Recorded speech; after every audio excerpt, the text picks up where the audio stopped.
Prezados irmãos, com alegria eu desejo lhes saudar na graça e na paz de nosso Senhor e Salvador Jesus Cristo. Nesta oportunidade nós estamos celebrando o encerramento do segundo trimestre das lições bíblicas da Escola Dominical.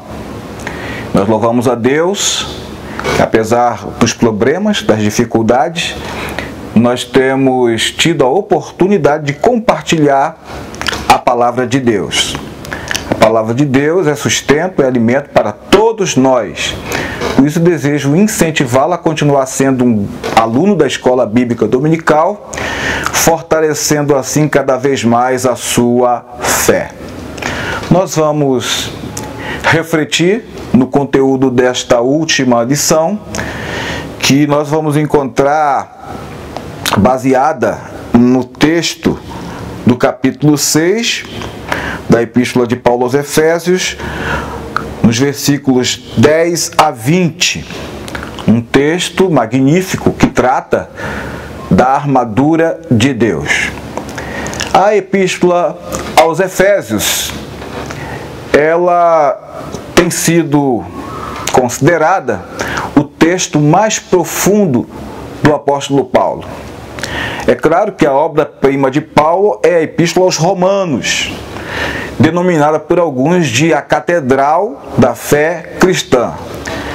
Entretanto, Efésios, apesar de ser breve, é um texto que traz muitas riquezas espirituais para nós. Essa Epístola aos Efésios, ela pode ser dividida em duas partes principais, duas partes fundamentais. A primeira parte da epístola são os capítulos 1, 2 e 3, que nós denominamos de parte doutrinária, porque prevalece o ensino. A segunda parte da epístola são os capítulos 4, 5 e 6, que nós denominamos de parte prática, porque prevalece ali a exortação. Então, você já sabe que a estrutura da epístola se divide em duas partes. Na primeira parte trata da herança do crente. A segunda parte trata dos deveres do crente. Quero dizer a vocês que essa epístola é uma epístola de natureza eclesiológica. A doutrina a respeito da igreja prevalece em todos os capítulos. Essa epístola também, ela tem grande semelhança com a epístola de Paulo aos Colossenses. A epístola aos Efésios mostra que a igreja é o corpo de Cristo. E a epístola aos Colossenses mostra que Cristo é o cabeça da igreja. Então há uma certa relação entre a epístola aos Efésios e com a epístola aos Colossenses. Muito bem, eu quero lembrar aos irmãos que no início do livro de Atos nós temos a primeira comunidade cristã, que é a comunidade de Jerusalém. Depois de algum tempo, surgiu uma nova comunidade cristã mais robusta, que é a comunidade cristã de Antioquia, Antioquia da Síria. A comunidade cristã de Jerusalém, a primeira, era uma comunidade para dentro, porque não desenvolveu a obra missionária. E a segunda comunidade, a comunidade de Antioquia, foi a comunidade onde se desenvolveu as missões. Foi a partir de Antioquia que Paulo saiu para realizar as viagens missionárias, as famosas viagens missionárias de Paulo. Se nós somarmos o período das viagens missionárias de Paulo, que começaram a partir do ano 46 e se seguiram até o ano 57, nós vamos ver que esse trabalho importante de Paulo pode ser calculado 12 anos de trabalho missionário. E eu gostaria aqui de chamar a sua atenção para que você entenda que desses 12 anos, 3 anos Paulo se dedicou a igreja em Éfeso, a comunidade cristã em Éfeso, uma comunidade que surgiu com a expansão do cristianismo. Éfeso era uma grande cidade. Éfeso é uma cidade de grandes construções, de proporções astronômicas. Uma cidade de aproximadamente 250 a 350 mil pessoas. Era um grande centro econômico e era um grande centro religioso. Como centro religioso, nós poderemos destacar o grande templo da deusa Diana, também chamada Artemis, um grande templo que foi construído ali e que era considerado uma das 7 maravilhas do mundo, famoso pelas suas colunas, né? Pelas suas colunas. Outra coisa, Éfeso também era um grande centro comercial, um grande centro econômico. E prevalecia ali também a venda de artigos religiosos que fazia mover a cidade, fazia a cidade florescer. Era uma cidade também que tinha um porto e esse porto facilitava muito o comércio. Desde a parte oriental para a parte ocidental, representava a evolução da cidade. Então nessa cidade floresceu uma comunidade cristã. Com a chegada de Paulo, essa cidade veio a ser impactada, porque o trabalho de Paulo foi de uma influência muito grande naquele lugar, porque causou um impacto espiritual não apenas na cidade, mas nas localidades ali vizinhas da cidade de Éfeso. O ministério de Paulo floresceu de uma forma extraordinária, inclusive trazendo alguns prejuízos ao comércio de artigos religiosos daquele lugar. Paulo é um homem que brilha nas páginas do Novo Testamento. Seu ministério vigoroso, e ele dedicou muito tempo ao ensino da palavra de Deus. A estratégia de Paulo em Éfeso foi o primeiro a se apresentar na sinagoga, mas com o decorrer do tempo, ele dedicou-se a ensinar na escola de Tirano. Ali Paulo ministrava a palavra de Deus e, segundo os estudiosos, seus ensinos ali durante o dia durava de 11 horas da manhã até as 16 horas da tarde. Paulo se dedicava a ensinar ali a palavra de Deus. Então Éfeso é uma cidade importante, é uma grande metrópole do Império Romano, e essa epístola vai surgir, é claro, muito tempo depois, no ano 60, quando Paulo está preso em Roma.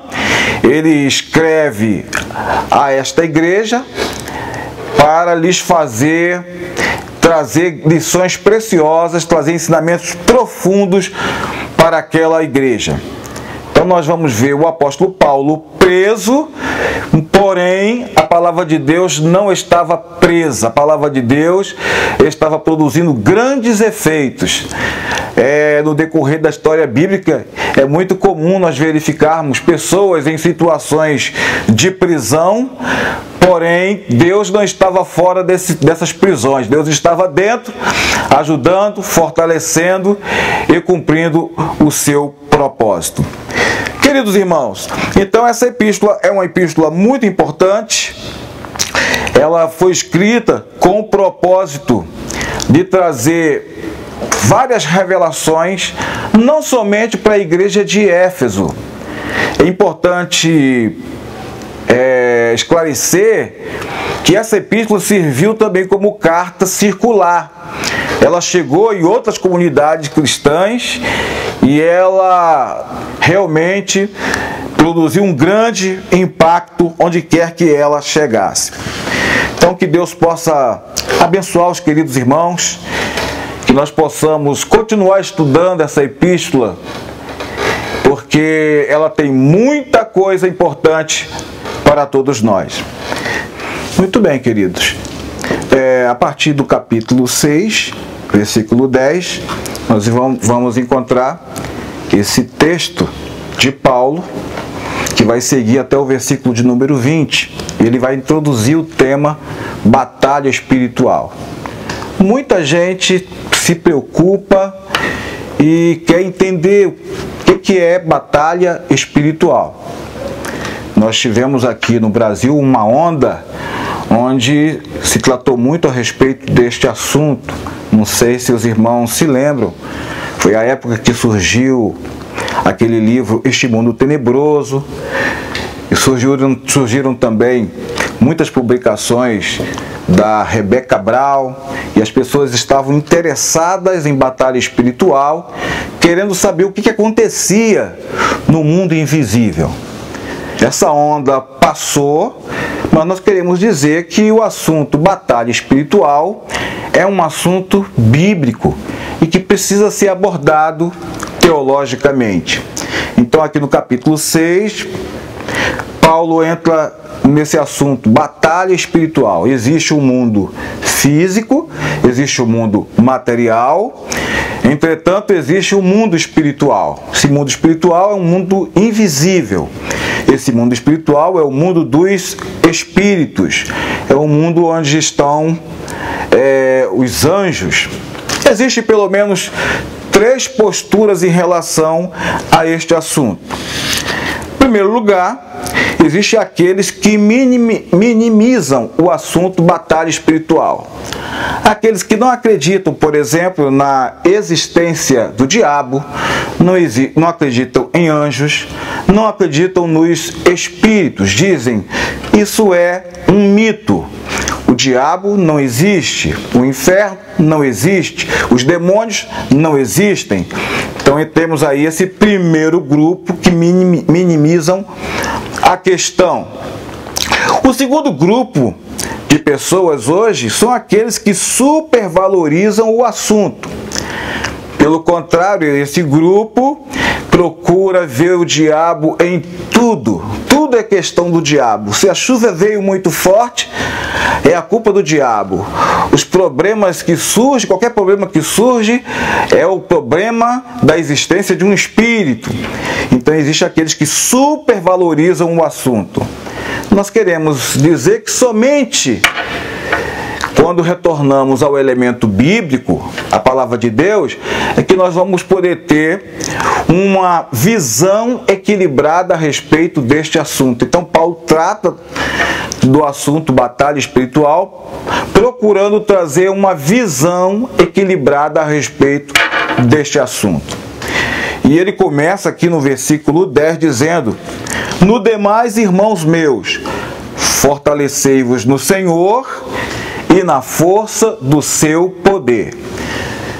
Quando Paulo começa a tratar desta abordagem, batalha espiritual, a primeira coisa que ele procura enfatizar é a necessidade de se fortalecer no Senhor.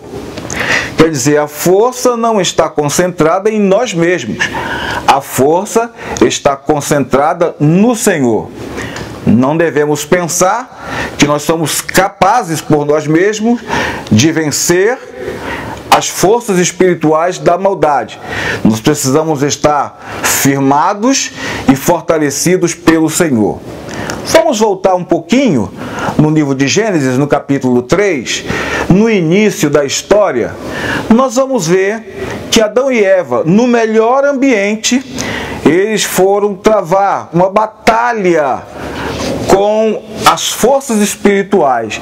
E no melhor ambiente, eles foram derrotados e entrou o pecado no mundo.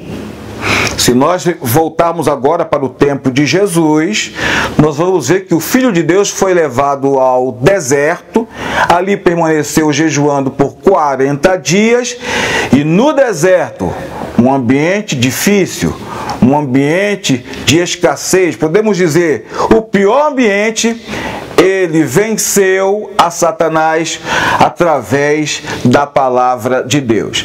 Então, nós podemos, com tudo aquilo que nós temos a nosso favor, a nossa inteligência, os nossos talentos, o nosso carisma, a nossa capacidade, se nós tentarmos prevalecer com tudo aquilo que nós temos ao nosso favor, nós nada alcançaremos, seremos derrotados. Mas se nós procurarmos prevalecer contra as forças espirituais, firmados na palavra de Deus, então a vitória será certa em nome do Senhor Jesus Cristo. Então Paulo aqui introduz o assunto da batalha espiritual. E nesse texto a gente vai ver que nessa abordagem Paulo apresenta o crente numa condição de soldado. Quando lemos a Bíblia, no decorrer da Bíblia, em algum lugar, o crente é uma ovelha.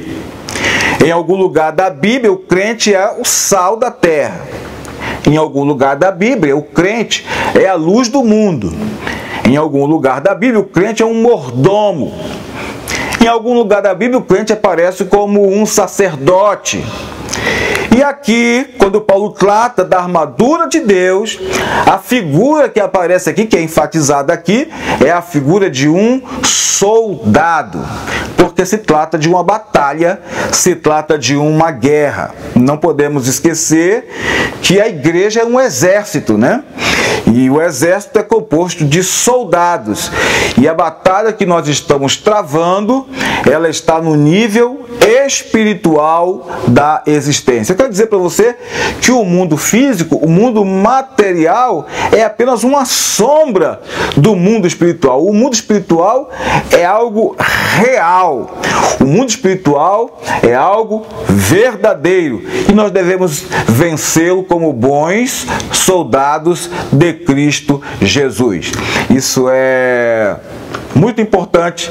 Nós reconhecemos a nossa postura de soldados e bons soldados de Cristo Jesus para prevalecer nessa batalha. É por isso que Paulo aqui no versículo 11 diz o seguinte: revesti-vos de toda a armadura de Deus. Essa armadura é um equipamento sobressalente, porque nós já estamos vestidos. Quando alcançamos a Jesus, nós estamos já vestidos. Que tipo de vestimenta nós temos? As vestimentas da salvação. Então essa armadura, ela é um revestimento, ou seja, é uma vestimenta que é colocada sobre a vestimenta que nós já temos. Então esse revestimento serve para a luta espiritual que precisa ser travada pela igreja. Nós temos a igreja hoje dividida em duas partes. Tem a igreja triunfante e tem a igreja militante. Quem é a igreja triunfante? É a igreja que já está com Cristo. Nossos irmãos que já não estão aqui. É a igreja triunfante, que já está guardado, que já está guardado e estão no camarote de Deus. Esta é a igreja triunfante. Nós somos a igreja militante, porque estamos em batalha, estamos no campo de batalha e precisamos, como soldados, estar revestidos de toda a armadura espiritual. Não pense que o mundo espiritual é um mito, não pense que o mundo espiritual é algo fora da realidade. Não, o mundo espiritual é algo real. Quando Paulo penetra neste assunto, ele vai mostrar aqui que as forças espirituais, elas se encontram muito bem organizadas. Paulo fala aqui das hostes, fala aqui também de uma outra classe de espíritos chamado governadores. Paulo trata aqui de potestades, trata aqui também de principados. Eu gostaria de chamar a sua atenção para o versículo 12, quando ele diz o seguinte: porque não temos que lutar contra a carne e o sangue. Essa expressão carne e sangue representa estrutura humana. Nossa batalha não é contra uma pessoa humana, nossa batalha é contra as hostes espirituais da maldade. Então Paulo diz aqui no versículo 12 que a nossa luta não é contra a carne e o sangue, mas sim contra os principados ele fala que principados, potestades, ele fala sobre hostes espirituais da maldade, ele fala aqui sobre governadores. Aqui no versículo 12 você vai encontrar classes de espíritos. Tá? As hostes representam espíritos que trabalham num determinado local. Os governadores representam também espíritos ou anjos decaídos que trabalham e tomam conta de uma determinada região. As potestades são espíritos que estão dentro de um âmbito nacional, dentro do âmbito das nações, controle das nações. E existe também os principados. Os principados trabalham num território maior, trabalham num ambiente internacional, por detrás de órgãos internacionais. Então você vai ver que o mundo espiritual é um mundo muito organizado e muito estabelecido. Mas eu quero dizer a todos vocês que nós somos fortalecidos quando nós nos enchemos do Espírito Santo. Efésios capítulo 4, versículo 18 diz: não embriagueis com vinho em que há contenda, mas enchei-vos do Espírito Santo. Nós precisamos estar fortalecidos para a batalha espiritual. Louvado seja o nome do Senhor. Aí Paulo começa no versículo 13 dizendo: portanto, tomai toda a armadura de Deus para que possais resistir no dia mau e, havendo feito tudo, ficar firme. Eu quero dizer que Satanás e seus demônios, eles estão muito ativos. E Satanás geralmente trabalha de três formas. Satanás trabalha para tentar atingir a sociedade, atingir um homem através da possessão, número 1. Possessão significa o diabo dentro. É quando os demônios, seres espirituais, possuem uma pessoa, entram dentro da pessoa e controlam a sua mente. Segunda estratégia do diabo é através da opressão. O que é a opressão? A opressão é o diabo fora, tentando desestabilizar as pessoas.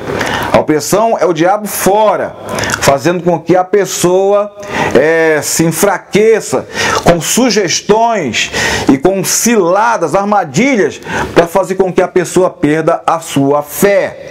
Então é a opressão. E existe também a obsessão, que é um estágio muito pesado do trabalho de Satanás, e é muito difícil, quando a pessoa chega nesse estado, é muito difícil, mas Jesus disse o seguinte, que determinada casta de demônios é expulsa com jejum e oração.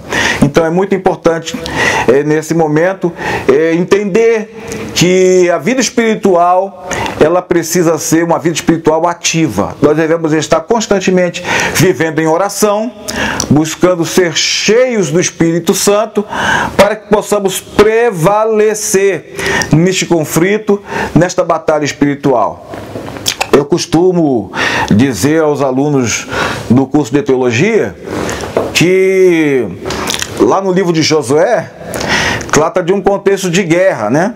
Aquele período do livro de Josué, o período de 25 anos, é um período de guerra, muitas batalhas que foram travadas pelo povo de Israel.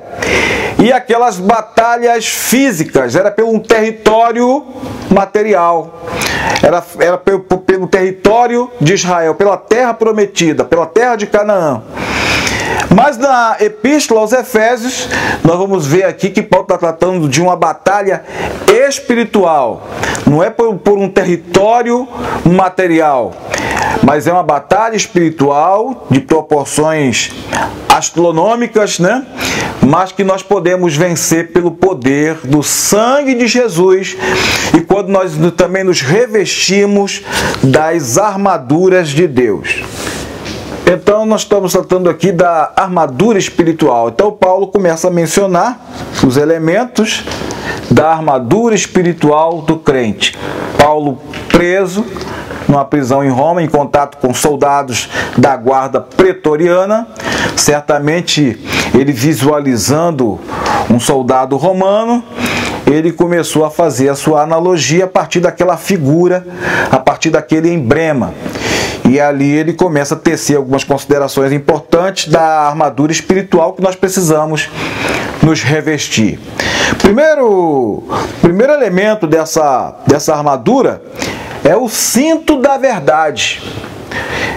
O soldado, o romano, ele vestia um cinto, e esse cinto era uma proteção contra os golpes baixos. Protegia as partes baixas do soldado, do corpo de um soldado. Satanás não tem pena. Satanás, ele é terrível. E ele sabe dar golpes baixos. Porém nós devemos estar revestidos do cinto da verdade. É a proteção contra os golpes baixos. A mentira é um elemento que Satanás usa. A Bíblia declara que ele é o pai da mentira. Mas contra a mentira nós temos o cinto, que é o cinto da verdade. O cinto é um elemento que disciplina o homem. O cinto, ele aperta, o cinto mostra um determinado limite. Então, o cinto da verdade é um equipamento do soldado cristão. O segundo elemento dessa armadura é a couraça da justiça. A couraça que o soldado usava era feita de couro ou de metal. E procurava proteger o coração e outros órgãos vital do corpo do soldado. Então nós devemos também, como soldados de Cristo, ter esta couraça, proteger os nossos sentimentos, proteger os nossos órgãos vitais, né? Não permitir que a nossa vida espiritual se extingua, guardar o nosso coração. Lá em Mateus capítulo 5, Jesus declarou: bem-aventurados os limpos de coração. Então nós devemos proteger o nosso coração. O outro equipamento do soldado é calçados os pés, ou seja, ele usava uma bota média. O soldado romano, ele usava uma bota média, e esta bota vai representar o evangelho. Então Paulo diz: tendo calçados os nossos pés na preparação do evangelho. O que significa evangelho? Evangelho significa boa nova. Evangelho significa boa notícia. Então nós devemos estar calçados os nossos pés com o evangelho da paz. O quarto elemento do equipamento do soldado era o escudo da fé. Esse escudo era um escudo grande, quase retangular, que protegia quase o corpo inteiro do soldado. Esse escudo, ele representa a fé. O contrário da fé é a dúvida. Então, o escudo, ela é um equipamento de defesa contra a dúvida. Através da dúvida entrou o pecado do mundo. Quando Satanás semeia a dúvida no coração do homem, instala a dúvida no coração do homem, essa pessoa, ela perde a sua estabilidade espiritual. Então você precisa ter a couraça da justiça. Louvado seja o nome. E precisa ter também o escudo da fé para se proteger das dúvidas que Satanás lança. O outro equipamento importante é o capacete da salvação. O capacete protegia a cabeça do soldado. Então aqui é muito importante, porque Paulo, quando fala do capacete, ele está falando da nossa mente. Eu quero dizer para você que a maior batalha do cristão se instala na mente. E muitas das vezes nós somos atacados na nossa mente. Nós somos atacados na nossa mente, e isso aí vai gerar muitos sentimentos que não deveriam acontecer na vida do cristão, como medo, o sentimento de depressão, o sentimento de complexos, de amarguras, inferioridades. Nós devemos proteger a nossa mente de todos os dardos que Satanás lança para provocar a nossa fraqueza, provocar a nossa destruição. Então existe o capacete da salvação para nos proteger. E em terceiro lugar, em sexto lugar, nós temos a espada do Espírito. A espada do Espírito, ela é um equipamento tanto de defesa como de ataque. A espada do Espírito, Paulo evidentemente está falando da palavra de Deus.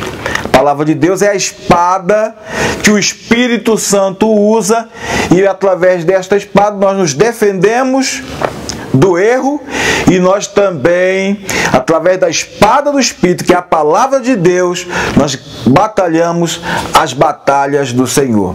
A palavra de Deus, ela é fundamental para o crescimento do crente, ela é fundamental para a sustentação do crente, ela é fundamental para o desenvolvimento da vida espiritual.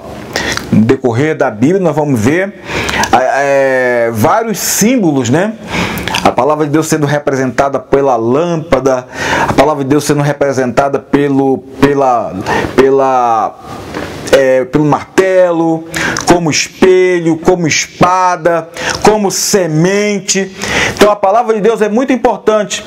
Ela é a espada do Espírito, e com essa espada nós podemos vencer, triunfar contra as forças espirituais. Então Paulo vai aconselhando aqui aos irmãos em Éfeso, e também, por que não dizer, para nós nos nossos dias, dizendo a partir do versículo 18: orando em todo tempo, com toda oração e súplicas no Espírito, e vigiando nisso com toda perseverança e súplica por todos os santos, e por mim, para que me seja dada no abrir da minha boca a palavra com confiança, para fazer notório o mistério do Evangelho, pelo qual sou embaixador em cadeias, para que possa falar dele livremente, como me convém falar. Então aqui Paulo fala da importância de permanecer em oração. Nós estamos hoje vivendo um tempo em que muito pouco se ora, né? Mas a oração é comida, a oração é o alimento do crente. Você tem a palavra oração, quando você tira a palavra O, a letra O, fica ração, quer dizer, oração é alimento. Através da oração nós nos fortalecemos. Então Paulo está dizendo, orando em todo o tempo. Que nós possamos continuar orando, vigiando e prevalecendo sobre os nossos inimigos. Os nossos inimigos são espirituais e nós precisamos vencê-los com as armas espirituais. Que Deus possa te abençoar profundamente e multiplicar as suas bênçãos sobre a sua vida. Vamos orar nesse momento? Eterno Pai, nós te louvamos pela Tua palavra, que é fiel e verdadeira.